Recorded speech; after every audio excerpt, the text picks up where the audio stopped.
আজকে দুটি গুরুত্বপূর্ণ মামলায় রাজ্য সরকারকে রীতিমতো বিড়ম্বনার মুখে পড়তে হলো কলকাতা হাইকোর্টে।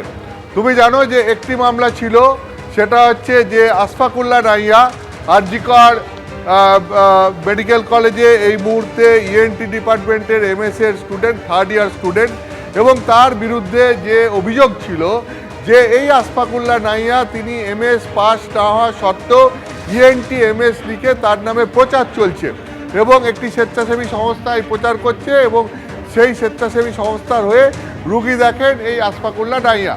এখন এই নিয়ে তুমি জানো যে গতকালই কলকাতা হাইকোর্টে রীতিমতো প্রশ্নের মুখে পড়তে হয় এই রাজ্য সরকারকে, যে রাজ্য সরকার এখানে এফআইআরটা দায়ের যে করলো সেটা কোন তথ্য প্রমাণের ভিত্তিতে এই এফআইআর দায়ের হলো।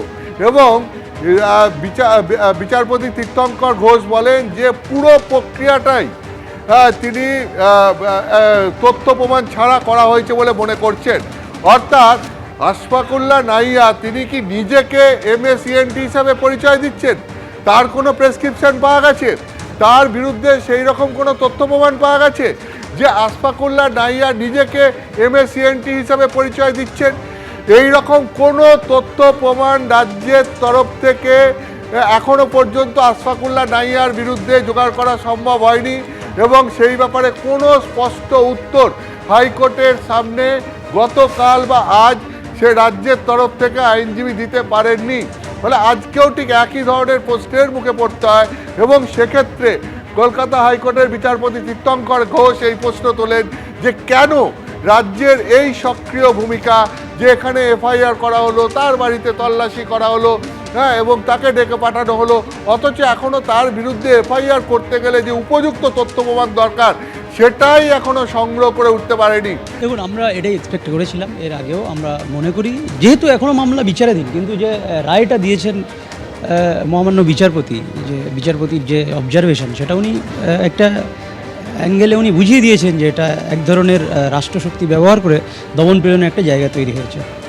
তো আমরা মনে করি এই জায়গাটা আজকের আমি নয়, অন্য যে কোনো ব্যক্তির প্রতি হতে পারে, কিন্তু ভয় পাওয়ার কোনো জায়গা নেই। তাদেরকে সামনে আসতে হবে, যুদ্ধ করতে হবে। আদালত রাষ্ট্রশক্তি যেমন থাকে, আইন আদালতও থাকে, আইনের পথে চলে। আমার মনে হয় ভয় পাওয়ার কোনো জায়গা নেই। আমাদের সঙ্গে রয়েছেন আমাদের প্রতিনিধি অতনু হালদার। অতনু, আশফাকুল্লাহ এই প্রশ্নটা করলেন, শুধু আমার ওপর নয়, অন্য যে কোনো মানুষের সঙ্গে এই ঘটনা ঘটতে পারে। দেখো, এবং শুধু তাই নয়, যেটা আজকে বিচারপতি তীর্থঙ্কর ঘোষ যে বড় প্রশ্নটা তুলেছেন তার মধ্যে দুটো জিনিস, যে তথ্য প্রমাণ জোগাড় করে তারপর এফআইআর করে তদন্ত করলে পরে কি ক্ষতি হতো? তথ্য প্রমাণ জোগাড় করেই তো এফআইআর করা উচিত। তথ্য প্রমাণ ছাড়া একজনের বিরুদ্ধে এফআইআর করা হচ্ছে, তাকে ডেকে পাঠানো হচ্ছে, তার বাড়িতে তল্লাশি চালানো হচ্ছে, এটা হচ্ছে কি? এই প্রসঙ্গে বিচারপতি মন্তব্য করেছেন যে রাজ্যকে উদ্দেশ্য করে যে আপনারা সাধারণ মানুষের অভিভাবক, অর্থাৎ রাজ্য সরকার সাধারণ মানুষের অভিভাবক, কিন্তু রাজ্য যদি তার ক্ষমতা সাধারণ মানুষের ওপরই প্রয়োগ করা শুরু করে তাহলে তারা কোথায় যাবে? অর্থাৎ রাজ্য সরকার তো সাধারণ মানুষের অভিভাবক, রাজ্যের হাতে অপরিসীম ক্ষমতা আছে, কিন্তু রাজ্য সরকার যদি সেই ক্ষমতা সাধারণ মানুষকে রক্ষা করার পরিবর্তে, সাধারণ মানুষকে পালন করার পরিবর্তে সাধারণ মানুষের ওপর সেই ক্ষমতা প্রয়োগ করতে শুরু করে, তাহলে রাজ্য সরকার কোথায় যাবে?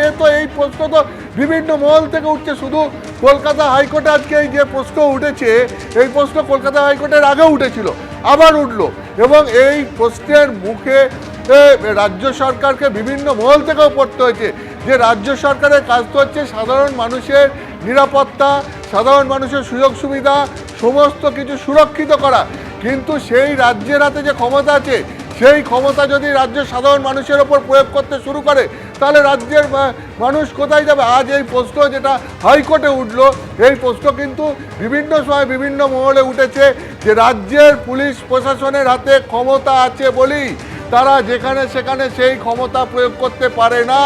ক্ষমতা থাকলে পরে তাকে অনেক বেশি তার উপর নিয়ন্ত্রণ করতে হয় এবং সেই ক্ষেত্রে অনেক বেশি দায়িত্বশীলতায়। আজকের এই ক্ষেত্রে রাজ্য কতটা দায়িত্বশীল সেই প্রশ্নই কিন্তু আরেকবার নতুন করে উঠে গেল।